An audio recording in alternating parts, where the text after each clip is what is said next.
Truthspresso episode 151.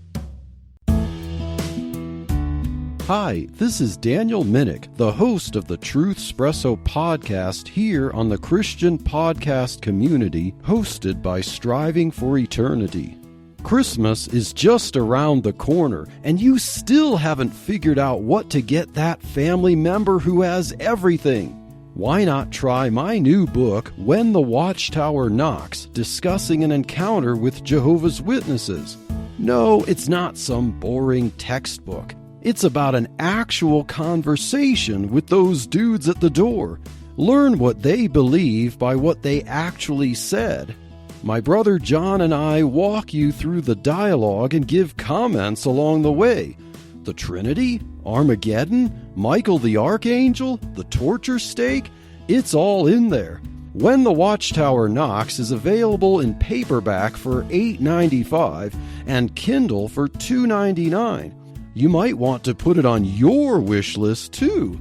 Treat yourself and your loved one to a read that is both fun and informative.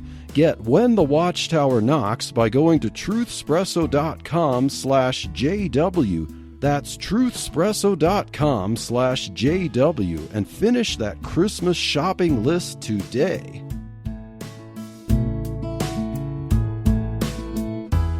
Hey, this is Daniel Minnick coming at you with another episode of Truthspresso Express. And if you don't know what Truthspresso Express is, perhaps it's because you're a new listener to Truthspresso, and because it's been several weeks since I've done one of these episodes. A Truthspresso Express is when I record an episode from, preparing a few notes to get myself ready to be able to record while I'm driving to or from work. Most of the time it's when I'm driving to work because it's easier to have notes fresh in my mind and research stuff done the night before. And so, this episode of Truthspresso Express, I'm going to talk about a high-profile case that happened recently.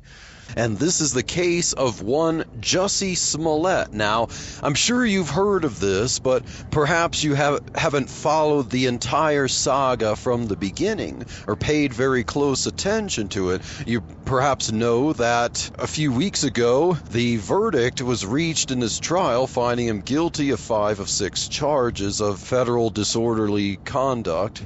Felony disorderly conduct for staging a hoax, a fake hate crime against himself. And maybe you read articles about that trial, but I want to go back through the whole saga, what led up to the trial, and see if we could glean some lessons from it. And it's going to take longer than one drive to work, so I'm probably going to record on this drive to work another one, combine the two together and make one longer episode. So, who is Jussie Smollett? Well, he is half black, half Jewish, and a gay guy. And so, given who he is there as far as his ethnicity and as far as his life choices in this particular culture now, he ticks several intersectionality boxes.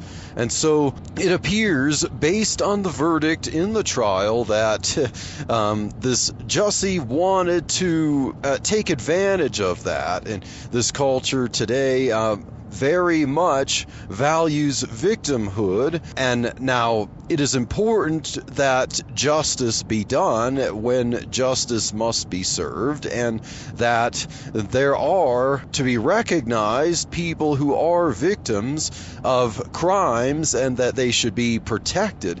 Now, I know Chris Honholtz recently wrote an article about not platforming victims, and I agree with that. We don't take people who will go through an ordeal and put them on a platform, make them authorities to speak and stuff. They need healing, they need counseling. They need protection. They don't need to become an authority and a voice, because, that can lead to disaster. And so, yeah, I applaud Chris Honholtz for writing that article, and you can read it at slavetotheking.com. Now back to Jussie Smollett. So by who he is, he ticks several intersectionality boxes, which naturally lends himself to being able to be a voice and speak about certain things, about victimhood and so on. And Jussie Smollett didn't grow up in the ghetto. He was a child actor since he was 8 years old. So really, Smollett knew pretty much nothing but celebrity culture his entire life. And he's most known now for his more recent role as Jamal Lyon on the sitcom Empire. Now, I had never watched Empire, never really heard of Empire, and perhaps fleeting when I was trying to watch something streaming, maybe I recall like some kind of ad or, coming up, or to tell you what's to expect next on the next episode of Empire. And, I just think to myself, okay, another one of those sitcoms that I really don't understand what draws people in. I since like Family Matters and stuff like that, I haven't really been involved in sitcoms. They just don't interest me. It seems like there's just often way too much smut, way too much politics, trying to glamorize life that's not very productive or faithful to, the family and stuff like that. But nevertheless, oh yeah, he was a child actor on the movie The Mighty Ducks. But yeah, so I'd never heard of Jussie Smollett, the name. I'd never really heard of Empire, knew anything about it, other than perhaps an ad at one time.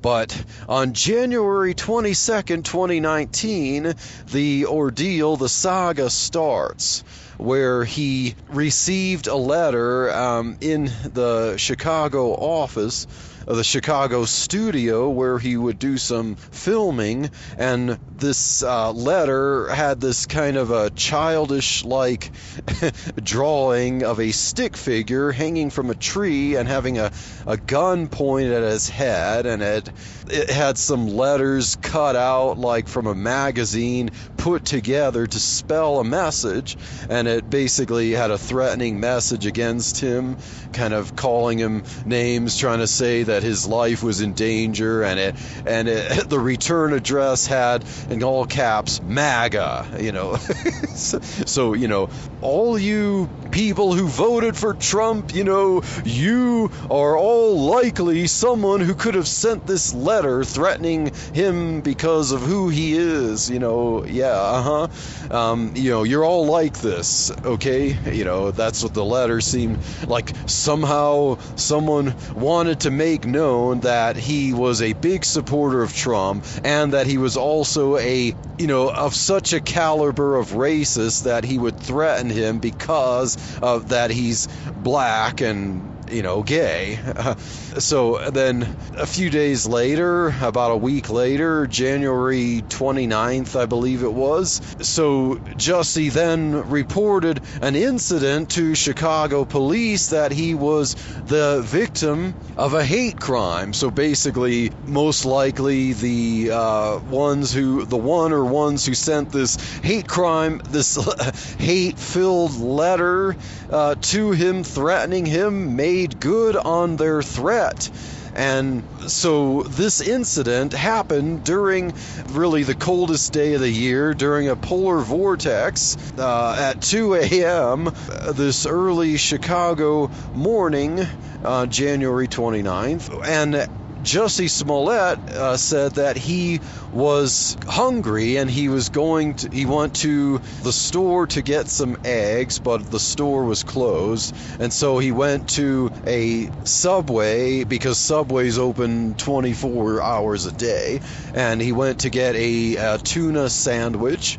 And so he got the sandwich, and then some voice yelled out, with racial and homophobic slurs, hey, Empire, aren't you that guy from Empire? And then he went to, hear what the matter was, and he found himself at an intersection by an alley there with being attacked, and he couldn't really get good looks at the guy. What he claimed was first one guy attacking him, and as he's being attacked, then he looks down and he sees that there's some rope around his neck, and the guy is saying, this is MAGA country, and and they're wearing red hats, and they also pour some chemical substance on him. He feels that, and it smells like bleach, so they're trying to, they're really hating the color of his skin. They're pouring bleach to bleach his skin lighter, and they're gonna hang him, getting ready to hang him, beat him up. But he, according to what he told the police, he managed to fight his way out, and as he was fighting, he saw them run away and noticed that there were two of them there. So what's interesting about this incident, because as police came after this, he called the police. Well, he delayed a little bit, which was something the police were wondering about, and as he was interviewed later, he tried to explain. Police entered his hotel, and they noticed him standing there kind of nonchalantly with this really thin kind of rope around his neck, and he kept it on. He didn't take it off, he kept it on. And he explained later that he kept it on because he wanted the police to see clearly what had just happened. So he took the police out to the area to show them and explain to them what happened, and he also noticed and pointed to the camera and saying the camera that captured it. How convenient. The camera captured the incident, so check the footage. But the police told him the camera's pointing north, so it's not facing the direction that would have captured what just went on. And so, that kind of made Smollett upset because, putting this incident on film for the world to see, he's cheated out of that. And then the police asked for his cell phone, and he was not willing to give that up. They just wanted his cell phone to check out, some evidence and for a few hours, and he didn't want to give away his cell phone because he had contact information of actors and stuff, and he said that that was private information. He didn't want the police to know and abuse, but it was kind of an issue that he wouldn't give that information, but he did quickly, whip up a redacted spreadsheet of the information and sent that to them. So, they would tell the press that he was cooperating with them, but except for the fact that he wouldn't give up his cell phone was a concern. Smollett went to the hospital that night for the minor injuries that he did sustain, and he was let go the next morning. But one of the things that the police, as they're investigating, they said that they're considering this a hate crime, a possible hate crime, and that legally speaking, Smollett was a victim until they would investigate and figure out just what happened.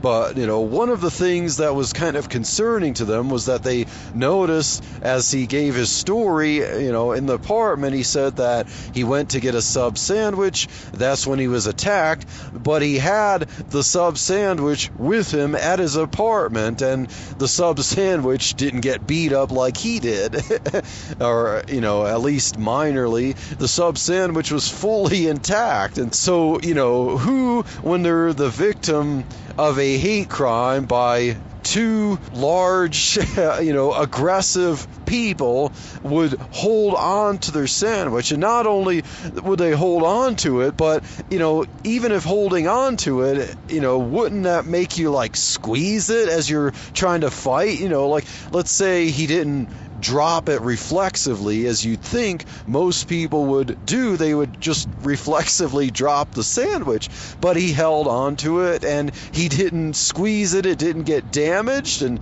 so you'd think that Subway would this would make a cool commercial for Subway, make a commercial about this is the sandwich that helps you endure a hate crime at 2 a.m.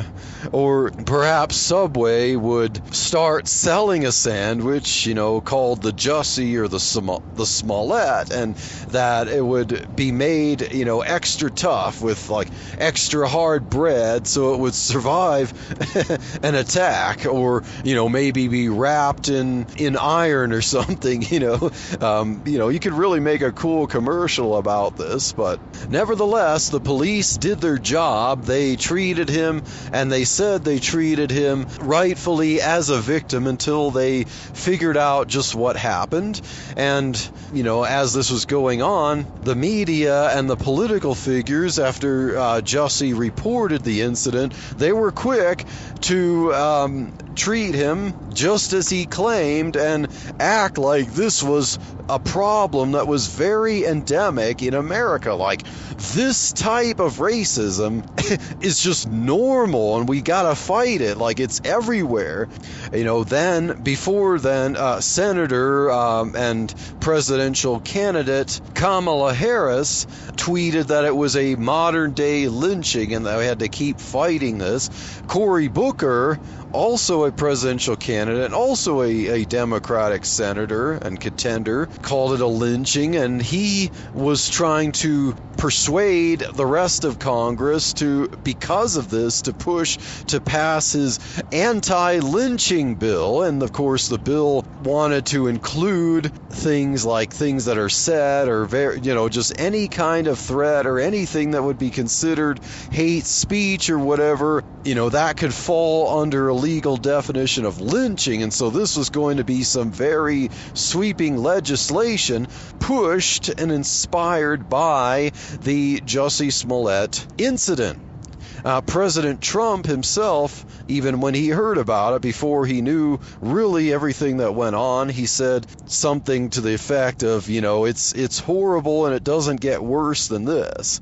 So, yeah, it wasn't like Trump was, unlike, what Smollett tried to make the attackers to be like, as if this was the way MAGA people would act. The head of the MAGA clan, President Trump himself, expressed his sympathies for Smollett based on what he knew there. Now, police followed video footage of the two attackers into the apartment. There were cameras throughout the area, and even some civilian cameras captured footage, and police put it together to follow the attackers to an apartment. And so they knew where these two attackers resided, but they followed their airplane schedule. They followed a Uber record, or rather it was Lyft, I think it was, and they found out their plane schedule because they had a flight they caught to go out of the country. So the police waited according to their schedule that they would return to Chicago again.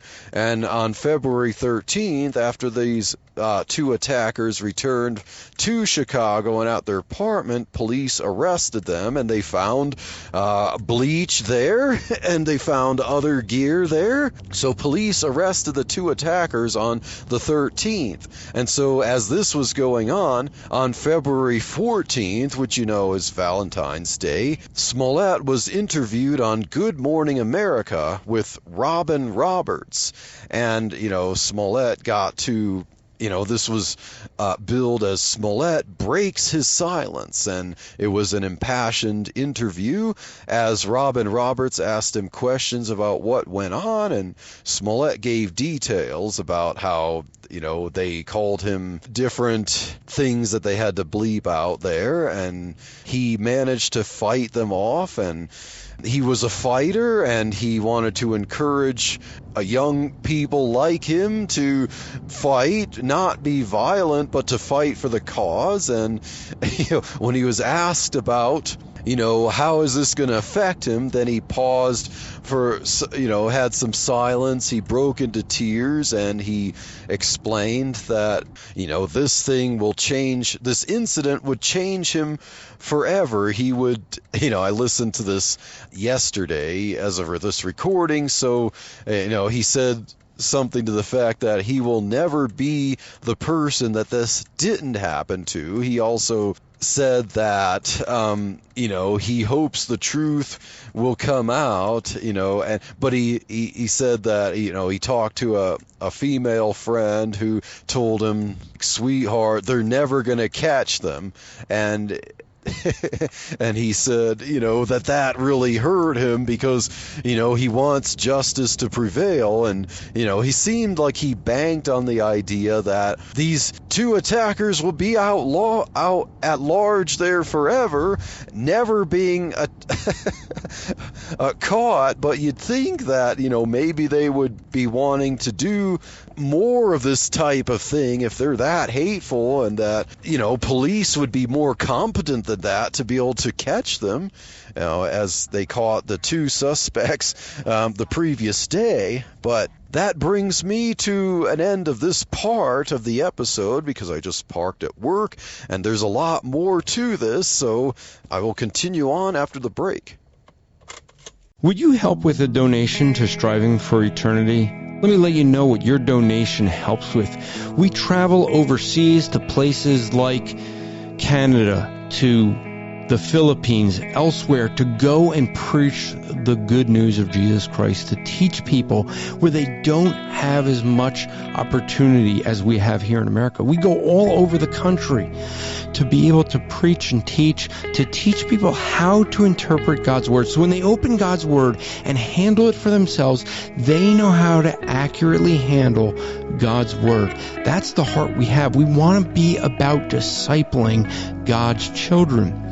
If you give a donation, regardless of any amount, we would be very grateful. But we'd also like to bless you. So if you give a donation of $2, we are going to give you a free copy of What Do We Believe, a book that I had wrote about the Christian theology. If you give a donation of $5 a month, we will give you that book that I mentioned, plus What Do They Believe, which is a book I wrote about world religions. If you're willing to give $10 a month, we will give you the two books mentioned, plus On the Origin of Kinds, a book Dr. Anthony Silvestro wrote that deals with evangelism, presuppositional apologetics, and creation science all put together, so you see how to use them. If you give a donation of $20 a month, we will give you the 3 books mentioned, plus the book Sharing the Good News with Mormons. 24 different authors giving 24 different ways to evangelize the Mormons, but many of them work for just evangelism period and are great tactics to use. We would greatly appreciate a donation of $25 a month, and what we would look to do with that is give it away. If you give us $25, we're going to seek to give away $25. As part of our ministry is the Christian podcast community, and Striving for Eternity wants to help get missionaries to get their mission out. So if you give us $25 a month, we are going to commit to trying to look for missionaries that we can give them podcasting equipment and hosting so that they would be able to get their message of what they're doing on the mission field to their supporting churches, rather than sending a letter that is a mission report that many people don't read, but they'll listen to a podcast. And when the missionary is at that church, man, they're going to say, hey, listen to my podcast. People will subscribe. And then they're going to hear in the missionary's own voice what's going on. Instead of when the missionary comes to town and they show pictures of people you don't know. No, it's different when you've heard the missionary say, I led this person to Christ. I've been discipling this person. This is what's happening with this person. And now you see the picture. Oh, what a joy it is. Now, if you could do more than that, we certainly will not turn it away, and you'll still get the 4 books. We are in need of your support. We value the money donated to us, and if we have provided value to you, may you consider helping us to help others. It would be greatly appreciated. Just go to strivingforeternity.org/donate to donate today. Thank you for considering it. Well, hey there, I am back to continue the discussion of the Jussie Smollett saga. As I ended last drive, we're talking about the 2 alleged attackers who allegedly attacked they allegedly attacked Smollett in a upscale downtown area of Chicago.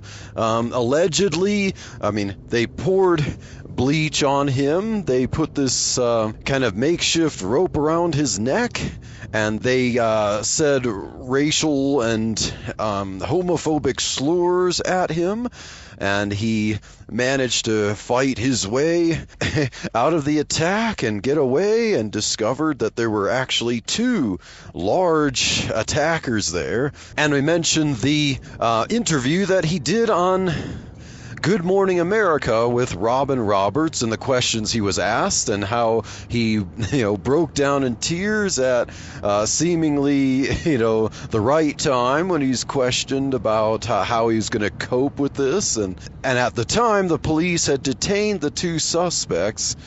Smollett had seen the video footage, asking if these possibly seemed to be the attackers. So he saw video footage of the attackers, not the footage from the camera that was supposed to be aimed at the incident, but footage of the 2 attackers leaving the scene of the crime. And he was asked, do these look like they could be the attackers? And he kind of affirmed, but wasn't certain. And but yeah, so that's where we left off. And after the interview, where the police had detained, they had arrested the 2 attackers on February 13th, and Good Morning America aired the interview on Valentine's Day, the next day, February 14th.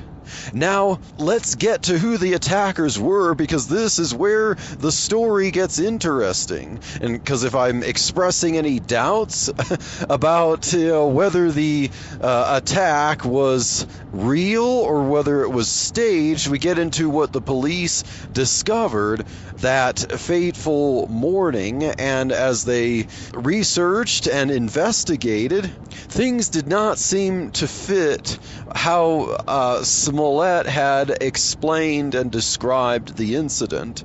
So as police followed the footage of these 2 attackers, they suspected that what cameras seemed to reveal were 2 very tall and strong, dark-skinned brothers. So as Smollett described them, they were not light-skinned, they were dark-skinned. And so these turned out to be 2 Nigerian brothers, the Osundairo brothers, that the camera footage captured. And they obtained, also the police obtained the airplane schedule, and via looking up the Lyft ride that they used, was it Lyft or Uber? I can't remember, but whatever the case, the records were there to trace the travel that these Nigerian Osundairo brothers were doing. And the police obtained airplane schedule. They noticed that the Osundairo brothers, soon after this incident, they were scheduled to go to the Chicago O'Hare Airport and fly out to Nigeria. Now, the police had hoped that the brothers would would follow their schedule and go back to Chicago, and they did, because they didn't have any idea that the police were ready for them. So on February 13th, as I mentioned, the police arrested the two Nigerian Osundairo brothers and noticed the container of bleach in their apartment. Now, it's possible that someone can have bleach for washing clothes, but hey, they followed the footage, they followed where this apartment was, and yeah, sure enough, there was a container of bleach that would match, what was poured on Smollett. And these Osundairo brothers were bodybuilders, and they turned out to be friends of Jussie Smollett, or at least somewhat acquaintances, friends, according to what Jussie would describe later on. At least according to Jussie, there was some kind of relationship between him and one of the brothers. But so they knew each other, and these brothers were, or at least one of them, possibly, if I remember, there were extras on the show Empire. So, yeah, they knew each other. So why would these Osundairo brothers, who were friends of Smollett and they knew each other, why would they do this to him? Why would they, friends of Jussie Smollett, who, as he described in his interview, he is not friends of Trump or MAGA people, that they would put on red hats. Jussie denied that he said in his to the police that they were wearing MAGA hats, so that came out, but the footage showed they were wearing red hats, and so the story is that they're wearing MAGA hats because Jussie Smollett said that they said this is MAGA country, in Chicago. That's kind of humorous. So these two Nigerian bodybuilder brothers, friends of Smollett, the Osundairo brothers, as they were arrested and questioned, they tried to hold out a little bit, but eventually at the 47th hour, I believe, the police have 48 hours to detain them. And so I think the Osundairo brothers felt the pressure, and then they confessed to what happened. And what happened was they confessed that Jussie Smollett had paid them $3,500 to stage a fake hate crime. And so, they bought the gear for it, and they spilled the beans there. So within 2 days, so the police recognized that they themselves didn't really commit a crime. They confessed to it. They were pressured into it, and they were really sorry about it. They didn't want to be involved in it anymore and covering it up. And so the police released them without charging them of a crime. So as the police found out, with piecing things together, the brothers got this thin rope from a hardware store that they turned into a makeshift noose. They were at a clothing store. The footage at the clothing store showed the brothers shopping for other visual gear, the gloves, the ski masks, and the red hats to use as MAGA hats. So Smollett had paid the Osundairo brothers a total of $3,500 to split among them to help stage this hate crime against them. And what's interesting about this is that he wrote them a check. Now, you would think if he were smart enough to cover his tracks here, he wouldn't have written them a check. He would have given them some cash, unmarked bills, so that you couldn't trace the payment here. But yeah, he paid them a check, and that check was going to turn out to haunt them. Now, as he tried to argue, this check was to pay for nutritional program and exercise routine because he was trying to lose weight and trying to get fit for a music video. And so these brothers were doing that, but that's his word against their word.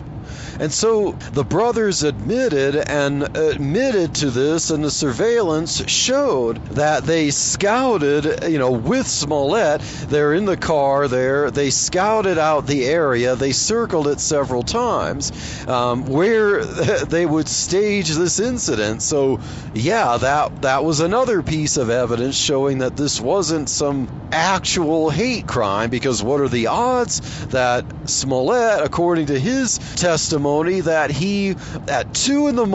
on the most frigid day of the year in Chicago at Polar Vortex, that he was hungry, and yeah, he was at this upscale hotel, that he somehow couldn't get food, he couldn't go to a vending machine. I'm sure they served something there, but he just had to go outside in the freezing cold, try to go to I think it was a Walgreens to get eggs, because eggs are good for your workout health, and he found out it was closed, so he went to a Subway, and because they're open 24 hours, and hey, if you're hungry, you get Subway, right? Doesn't matter, that shows just how hungry he really was. But yeah, he could have gotten something at a vending machine. He could have, I'm sure there was something open there at the hotel there. They could have served him, but yeah.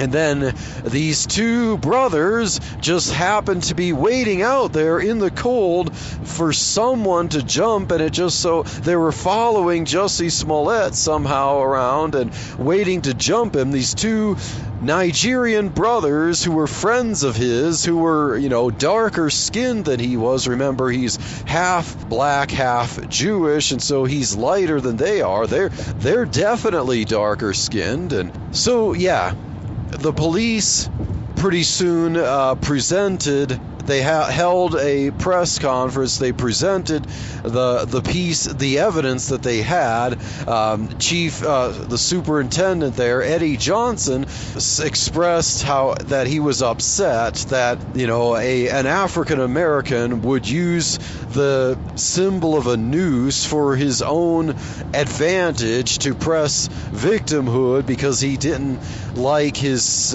current pay for his role in Empire, and he wanted to become a much greater hero, a star, and that would help him get a higher pay for his role at Empire.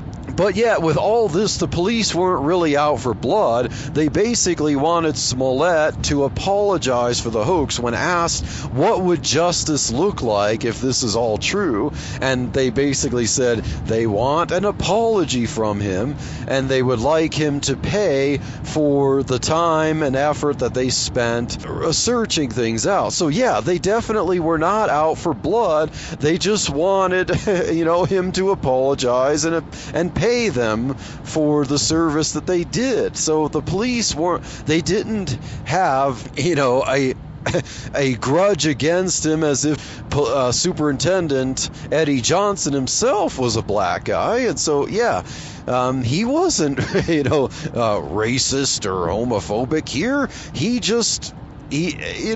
was upset that they had to spend all this time investigating a fake hate crime here. And yeah, Jussie Smollett shouldn't be able to just get away with this. He said that he dragged Chicago through the mud for his own gain in his own career there.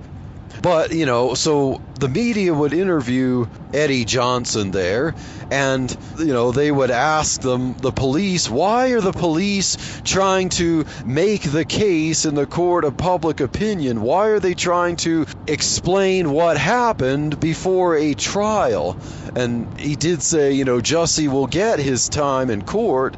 He will get his day in court, but they also wanted the public to know, because it was obvious that what was happening. But the media were trying to blast the police for basically trying to make the court make their case without it being in court. But, I think the media wanted to milk this narrative for all it's worth, and help if they could get the people on the side and get the pressure of the people, then maybe they could, sway a jury whenever this would go to court, spread fear and milk the narrative. But I know the police want to make sure that the truth was out there in the court of public opinion to some degree, not showing everything, but to some degree before this thing really got out of hand. So ultimately here, with the charges against Smollett, the bail was set at $100,000, but Smollett was released on a $10,000 bond the next day. And now let's go to March 8th of 2019. There were 16 counts of felony charges related to the staged incident. And Cook County State's attorney, who would be supposed to be the lead, attorney handling this, was someone by the name of Kim Fox. But, she recused herself from the case because she said there's a potential conflict of interest because she was somewhat friends with Smollett, but she recused herself, but she didn't do it the right way. She just passed it along to someone else on staff, which wasn't the legal way to handle that. So there were problems with that. And then a few weeks later after this, a seemingly shady deal resulted in all 16 of the charges being dropped in exchange for merely 16 hours of so-called community service. And that amounted to merely working with Jesse Jackson's Rainbow Push Coalition. So yeah, what kind of community service is this? He just gets to do something he would advocate for, basically, helping out, stuffing envelopes, and just, yeah. Didn't sound like much work there, much community service. It just seemed more like something that was up his alley there.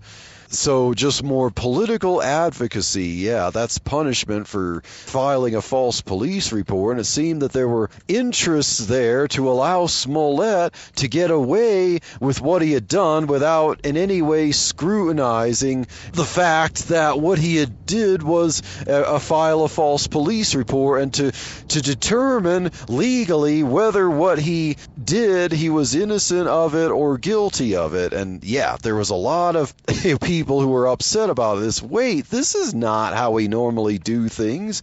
Like, how was he able to get this as a plea bargain and be able to get away scot-free? And he didn't even have to admit in any way that he was guilty of it. And so, after the charges were dropped, he was quick to make a statement in the media that he was completely innocent as the driven snow. And Mayor Rahm Emanuel and Police Superintendent, I mentioned before, Eddie Johnson, neither of these two were happy about it at all.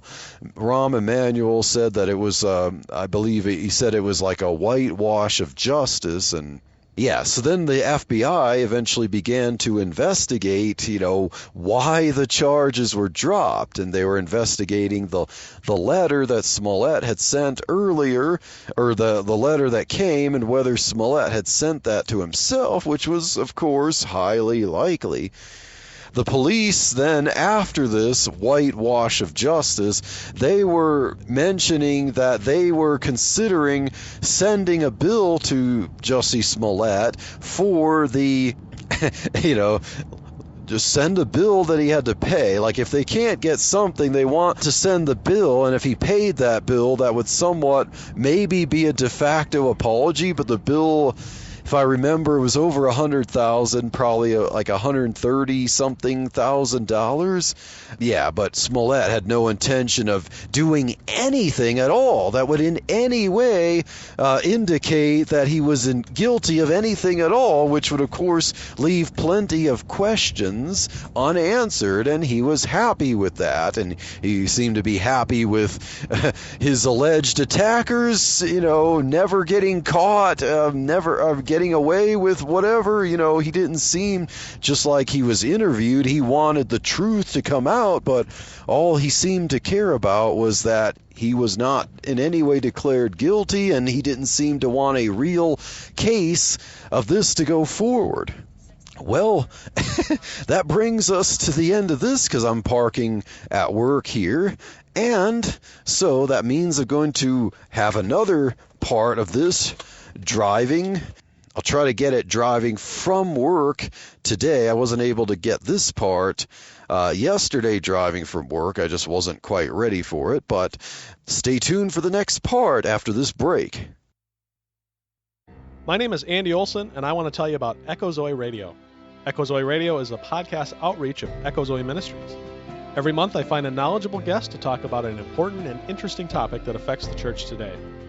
We carefully balance the discussions of positive, God-glorifying doctrines of Orthodox Christianity from a mostly Reformed point of view, with exposés of heresy, false teaching, and poor practice that goes on throughout the church today. You can find us at echozoe.com. That's ECHOZOE.com.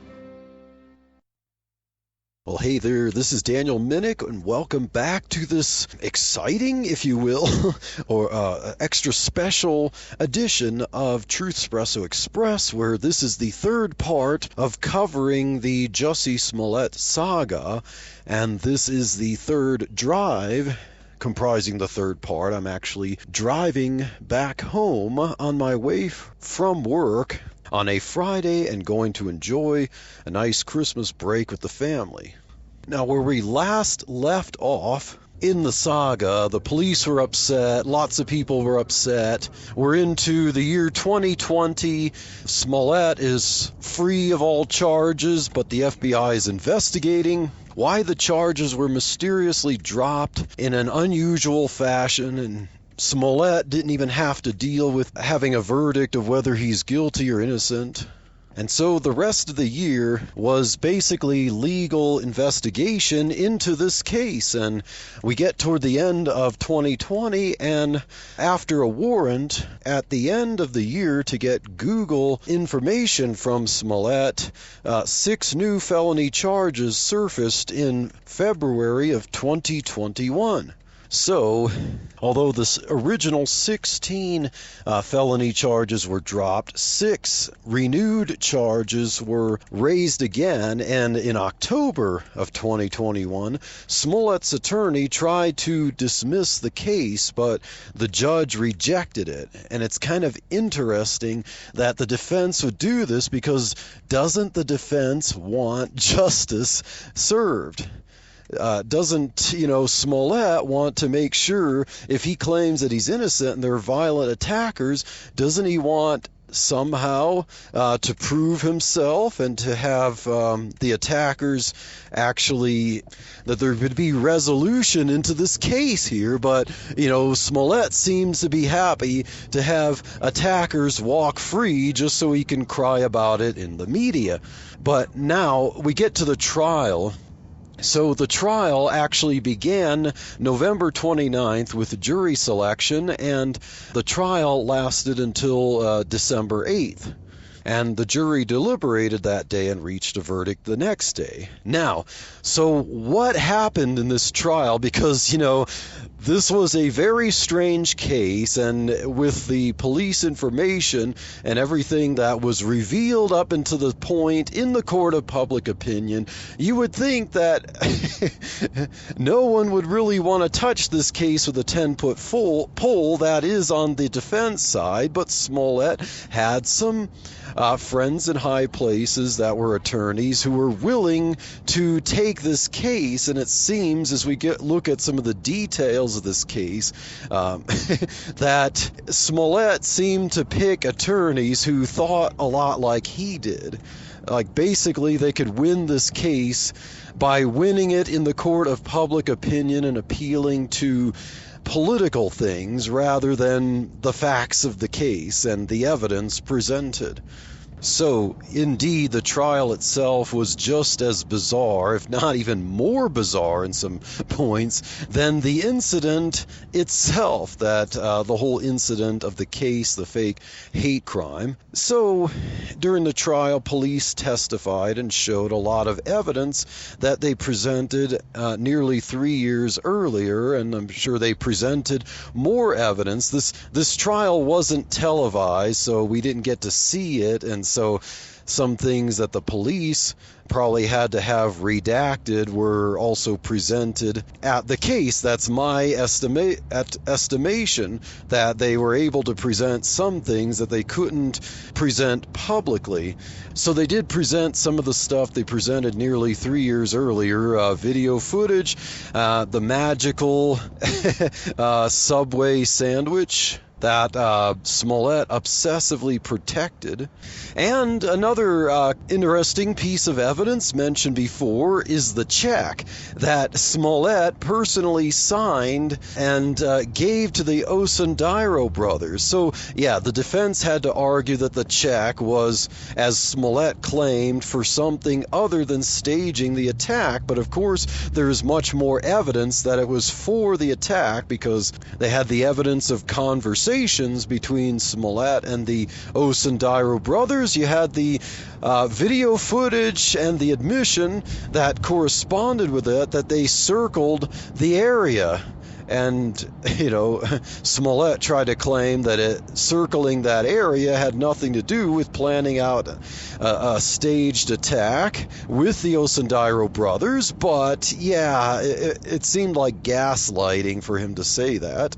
One of the defense's claims was that the Osundairo brothers tried to disguise as pale-faced people, so that Smollett's earlier claim that he saw pale skin under the eye holes of the ski masks would make enough sense in what the case had to be about here. But, then the question, of course, remains as to why the Osundairo brothers would do that. And is there evidence that they would do such a thing?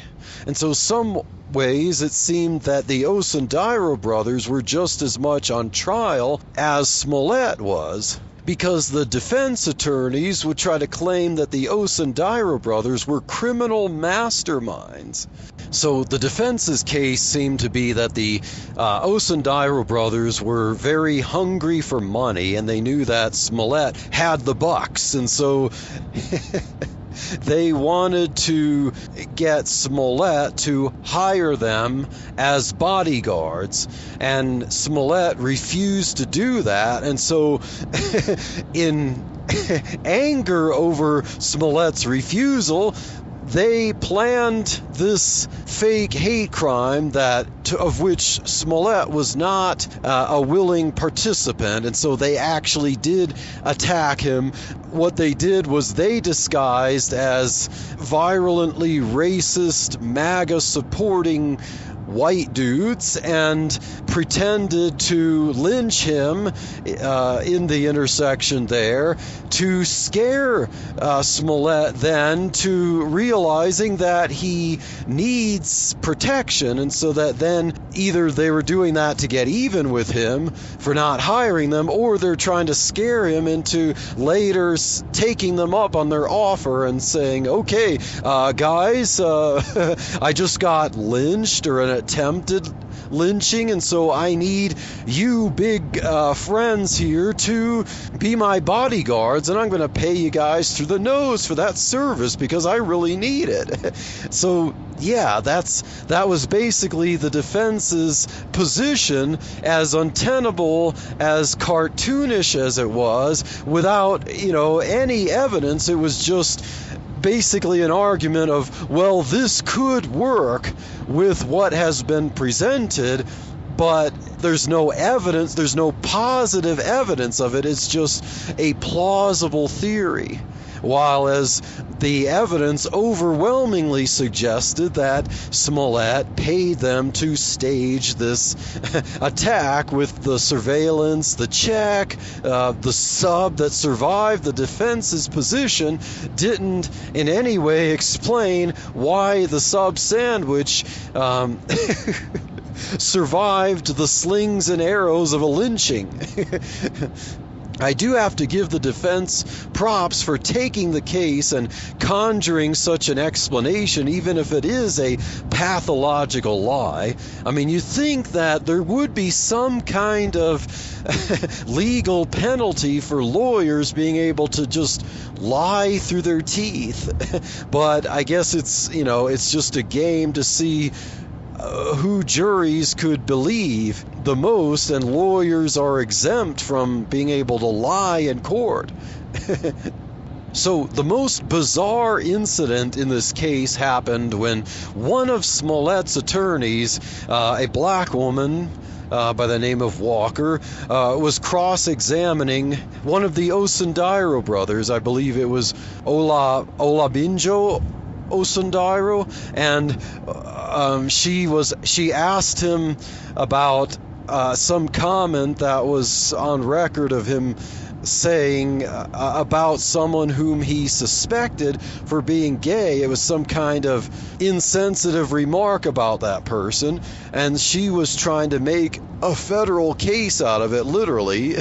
And the judge, Judge Lynn, said that issue that was irrelevant to the case at hand, and Walker believed it was very relevant. So Walker asked for an off-record sidebar discussion between among the attorneys and Judge Lynn.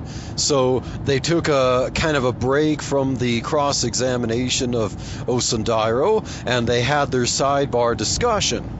And I wish I could have been a fly on the wall to be able to see that, because, that's not available for public viewing, but what ensued after that tells you a lot about what possibly happened there.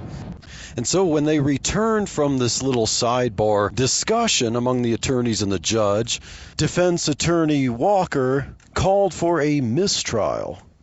And the primary reason? She said that the judge physically lunged at her during this sidebar. And Judge Lynn vehemently denied this charge. He denied this accusation, and he said that no mistrial was going to happen there. And Walker got kind of upset about that. She cried, and she went to her mother, who was seated in the gallery, and then while she was crying and basically resting her head on her mother or whatever, the two of them walked out of the courtroom together. So she literally ran home to mom, basically. She ran to her mom crying, and she and her mom walked out of the courtroom. And then the other defense attorneys for Smollett continued to argue with the judge that he should issue a mistrial. But Judge Lynn continued to maintain and was pretty irate about the accusation he maintained. He did not lunge, and there would be no mistrial. And he told the jury to consider that some of the things that they said, they shouldn't consider that on the record, or they should take that out of their consideration. So after this bizarre incident, the defense attorneys that remained, besides Walker there, continued with their cross-examination of the Osundairo brother. And also Smollett decided to take the witness stand and testify himself. Now, it is not in any way required for the defendant to take the stand.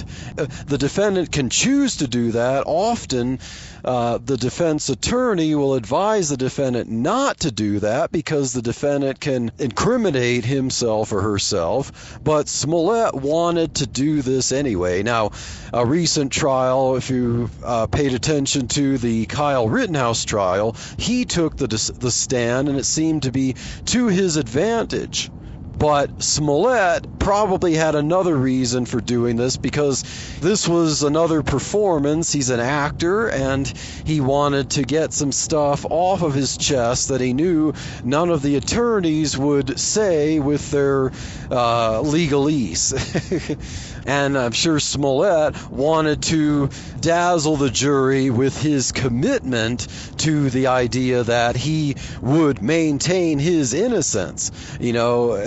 He wasn't going to let just the attorneys argue the case. He was going to maintain his innocence, in his own words, with a confident smile on the witness stand. But all in all, it seemed only to make his case worse. But to Smollett, it would be an opportunity to perform. He flippantly talked about taking drugs and doing lewd acts with one of the Osundairo brothers. He also tried to score a point when the prosecutor was reading to him and asking questions about some of the private messages and Instagram messages and text messages that he had sent to the Osundairo brothers. And, from one African American to another, they will often frequently make use of what's called the N-word. And as the prosecutor, Attorney Webb, was reading these, Smollett told him that he should spell it out or abbreviate it so as not to offend every African American in the room, if I recall that correctly. It's kind of interesting that you have a word like that becomes pretty much the worst cuss word anyone could utter in public, unless it's one African American directed toward another African American. Then it's just casual slang. But so it seemed that Smollett wanted to score points by making a statement like that. So all in all, ultimately the jury ended up deliberating December 8th and most of the day then, and then some of the morning December 9th, when they ultimately reached a verdict that found Smollett guilty of 5 of the 6 felony charges of disorderly conduct and filing a false police report. Now, I was reading some verses, Psalm 62, verses 9 through 10. I was reading those verses, and it seems to speak to this here. When you have this culture that wants to weaponize victimhood for political gain, for career gain, based on who you are and not facts, and God is a God of truth. God says, let us reason together. Jesus says, I am the way, the truth, and the life. But people like Smollett, who lived their entire lives basically in luxury, in a career of celebrityhood, wanted to take advantage of the political landscape of victimhood. But unfortunately for Mr. Smollett, a sub sandwich, a signed check, and many other blunders, facts, didn't do him any good when he tried to exploit the culture for his own political gain and his own financial gain with his career. And now as I park home, let's see, once I park here, I will read verses that I just mentioned, because I happen to have them on my phone. So let me park and I will get them up. Psalm 62, verses 9 through 10. Surely men of low degree are vanity, and men of high degree are a lie. To be laid in the balance, they are altogether lighter than vanity. Trust not in oppression, and become not vain in robbery. If riches increase, set not your heart upon them. And I leave you with those verses because they aptly describe the Smollett saga.